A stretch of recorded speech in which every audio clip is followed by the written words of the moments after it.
Како дел од програмата на еколошката едукација во македонскиот образовен систем по објавениот конкурс од страна на основните, средните училишта и градинките, Основното училиште Малина Попиванова од Кочани е добитник на зелено знаме.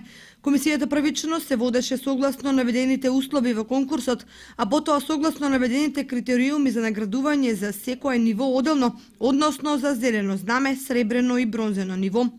Во училиштето најпрвен се формираше екоодбор, а потоа се спроведоа неколку активности, при што се изврши анализа на состојбата на животната средина, како и екопатроли и реализирање на екокампањи. Од училиштето задоволни од добиеното зелено знаме истакнаа дека ова е од особено значење.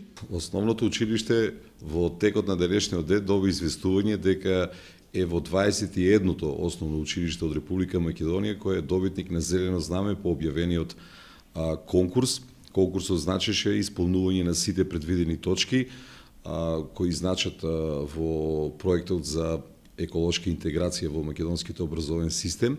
Добивањето на зелено знаме е едно признание за ово училиште во учебната 2013-2014 година, посветеноста на наставниот кадар, каде што успеавме 100% да ги исполниме сите услови. Комисијата во состав од представник на Министерството за образование, представник од Министерството за труд и социјална политика, швајцарската агенција за која го потикнува овој проект и представник од ОХО, здруженијето кој ги организира и контролира сите овие конкурси.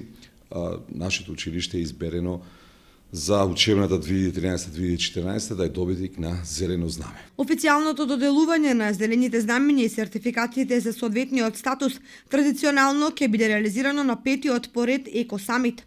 Освен Малина Попиванова, зелено знаме доби и средното општинско училиште Ванчо Пракјот.